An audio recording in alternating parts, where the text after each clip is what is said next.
पहले कहा राष्ट्रपति, उसके साथ साथ निकल चुका राष्ट्रपति। पिछले माफी मांगने की सवाल ही नहीं। माफी किस लिए? चूक हो गए। सदन के नेता होने के नाते सड़क पर जाकर अपमान किया। इस राष्ट्र का ये गौरव है कि आदरणीय नरेंद्र भाई मोदी ने 75 साल की आजादी में पहली बार एक गरीब आदिवासी महिला को राष्ट्रपति पद का उम्मीदवार बनाया। राष्ट्रपति पद का उम्मीदवार बनते ही द्रौपदी मुर्मू कांग्रेस पार्टी की घृणा का केंद्र बनी। कांग्रेस के पुरुष नेताओं ने द्रौपदी मुर्मू को कठपुतली कहा। कांग्रेस के घृणित कार्य करने वाले पुरुष नेताओं ने द्रौपदी को अमंगल का प्रतीक कहा।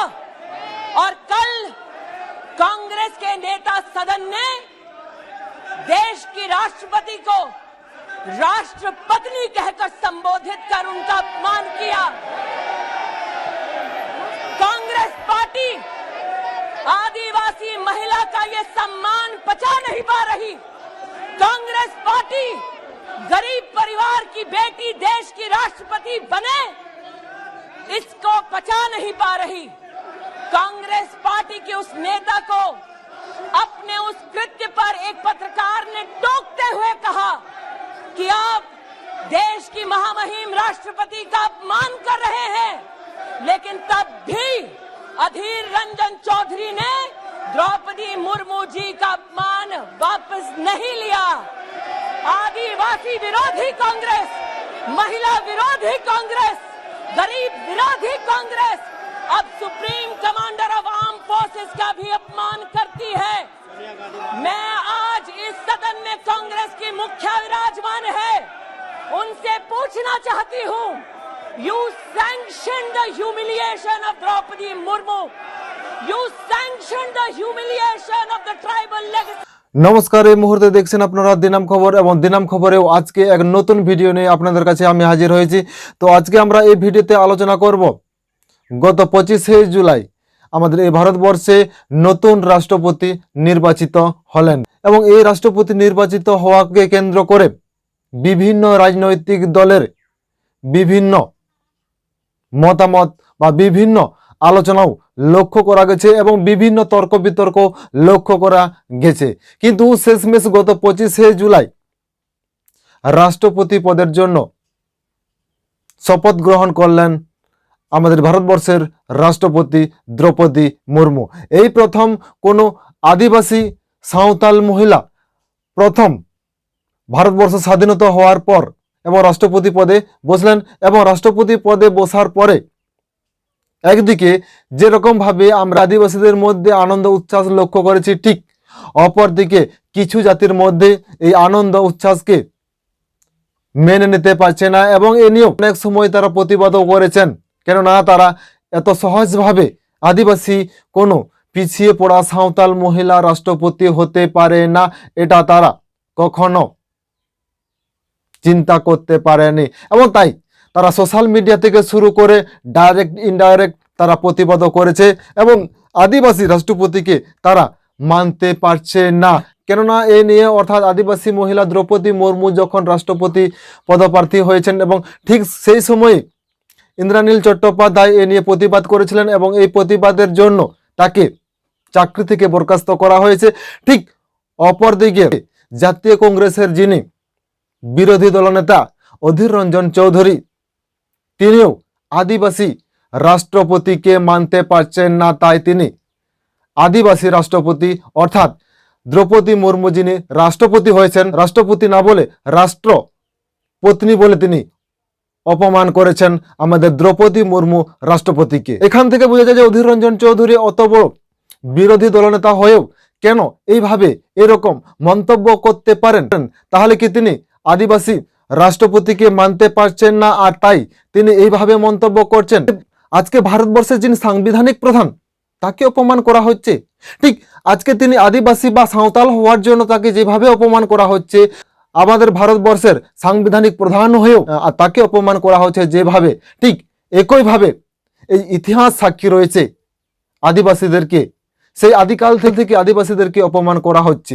কেননা আমরা লক্ষ্য করেছি চুনি কোটাল আদিবাসী লোধা সবর সম্প্রদায়ের চুনি কোটাল ছিলেন এবং তিনি উচ্চশিক্ষায় শিক্ষিত হওয়ার জন্য এবং উচ্চশিক্ষায় লাভ করার জন্য আপ্রাণ প্রচেষ্টা করেছিলেন। কিন্তু এবং বর্তমানে যেভাবে আদিবাসীদেরকে অপমান করা হচ্ছিল, ঠিক একইভাবে সেই কালেও চুনি কোটালকে অপমান করা হয়েছিল, বঞ্চিত করা হয়েছিল এবং মানসিকভাবে তাকে টর্চারিং করা হয়েছিল এবং বাধ্য হয়ে চুনি কোটাল একসময় আত্মহত্যা করতে বাধ্য হয়েছিলেন। ঠিক আজকে যেভাবে আদিবাসী রাষ্ট্রপতিকে বিভিন্নভাবে অপমান করা হচ্ছে, বিভিন্নভাবে তাকে মানসিকভাবে টর্চারিং করা হচ্ছে, ঠিক একইভাবে চুনি কোটাল যেভাবে আত্মহত্যা করতে বাধ্য হয়েছেন সেই একইভাবে তাকে অপমান করা হয়েছিল। ঠিক অপরদিকে যাদবপুর বিশ্ববিদ্যালয়ের ইতিহাসের শিক্ষিকা মেরুনা মুর্মুকেও ঠিক একইভাবে অপমান করা হয়েছিল। ঠিক অপরদিকে আবার পশ্চিম মেদিনীপুর সবং সজনীকান্ত মহাবিদ্যালয়ের বাংলা বিভাগের অধ্যাপিকা পাপিয়া মান্ডিকেও ঠিক একইভাবে অত্যাচার করা হয়েছিল, তাকে ঠিক একইভাবে জাতি বিদ্বেষ কথা বলা হয়েছিল, ঠিক আদিবাসী সাঁওতালদের নিয়ে নানানভাবে তাকে কটূক্তি করা হয়েছিল। ঠিক দিনকে দিন যেভাবে আদিবাসীদের উপর অত্যাচার করা হয়েছে এবং ঠিক অপরদিকে ডক্টর রমেশ কিস্কুকেও সেই একইভাবে অত্যাচার করা হয়েছিল এবং সেই একইভাবে তাকে মানসিকভাবে টর্চারিং করা হয়েছিল। এটি নতুন ঘটনা নয় এবং এটি ইতিহাস সাক্ষী রয়েছে, সেই আদিকাল থেকে চলে আসছে এবং বর্তমানেও তা হচ্ছে। আজকে যারা অর্থাৎ যে সমস্ত রাজনৈতিক নেতা মন্ত্রীরা বিভিন্ন মঞ্চে বিভিন্ন সময় আদিবাসীদের দুয়ারে দুয়ারে গিয়ে তারাই বড় বড় মন্তব্য করে থাকেন, তারাই বড় বড় ভাষণ করে থাকেন এবং তারাই বড় বড় মুখ করে বলেন যে আদিবাসীদেরকে কখনো বঞ্চিত করা যাবে না, আদিবাসীদেরকে কখনো অপমান করা যাবে না এবং আদিবাসীদেরকে এগিয়ে আনতে হবে সমাজের মূল স্রোতে। তাহলে আজকে কেন আদিবাসীরা যখন সমাজের মূল স্রোতে এগিয়ে আসছে, আদিবাসীরা আজ যখন নিজের অধিকারকে ছিনিয়ে নিতে এগিয়ে আসছেন এবং আদিবাসীরা যখন সুশিক্ষায় শিক্ষিত হচ্ছেন এবং বিভিন্ন জায়গায় তারা কর্মরত এবং বিভিন্ন উচ্চপদস্থ পোস্টগুলিতেও তারা যখন কর্মরত এবং সেই সময় সেইখান থেকে আদিবাসীদেরকে অপমান করা হচ্ছে, আদিবাসীদেরকে মেন্টালিটি টর্চার করা হচ্ছে এবং বিভিন্নভাবে তাদেরকে সেখান থেকে কি করে নামানো যায় সেটাই কেন পরিকল্পনা চলছে। তাহলে কি আদিবাসীদেরকে পিছনে ফেলার একটা পরিকল্পনা চলছে? আর তা না হলে এইভাবে আদিবাসীদের উপর দিনকে দিন সে আদিকাল থেকে অপমান, বঞ্চিত, লাঞ্ছিত এবং বিভিন্ন দিক থেকে তাদেরকে মানসিকভাবে টর্চারিং করা হচ্ছে কেন? এবং সেই আদিকাল থেকে আমরা লক্ষ্য করে এসেছি যে আদিবাসীদের উপর বিভিন্নভাবে মানসিকভাবে টর্চারিং করা হয়েছে, বিভিন্নভাবে তাদেরকে অপমান করা হয়েছে এবং বিভিন্নভাবে তারা যাতে না এগিয়ে যেতে পারে এই পরিকল্পনাটি করা হয়েছে।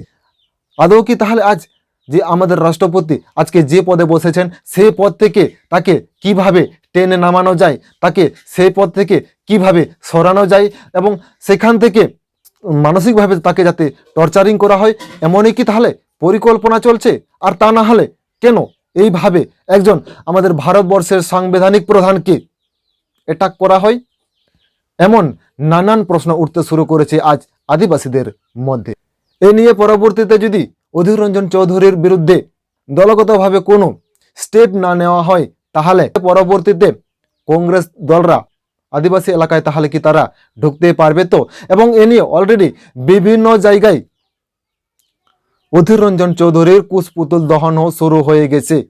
কেননা আদিবাসীরা নানানভাবে বঞ্চিত, নানানভাবে নিপীড়িত এবং আজকে যখন ভারতবর্ষের সাংবিধানিক প্রধানের পদে বসেছেন এক আদিবাসী মহিলা এবং সেই সময় তাকে এইভাবে কেন হেনস্থা করা হচ্ছে, এইভাবে কেন তাকে নিপীড়ন করা হচ্ছে, এইভাবে কেন তাকে অপমান করা হচ্ছে, এখান থেকে বোঝা যাচ্ছে যে আদিবাসীরা যাতে এগিয়ে যেতে না পারে এবং আদিবাসীরা নিজের সাংবিধানিক অধিকার থেকে যাতে বঞ্চিত হয় এমনই নানান প্রচেষ্টা চালানো হচ্ছে বলে মনে করা হচ্ছে। তো আজকের এই ভিডিও এখানে শেষ করা হলো। আমাদের এই আজকের ভিডিওটি কেমন লেগেছে এবং আমাদের এই ভিডিওর সম্বন্ধে আপনার মূল্যবান বক্তব্য আমাদের কমেন্ট বক্সে কমেন্ট করে জানাবেন।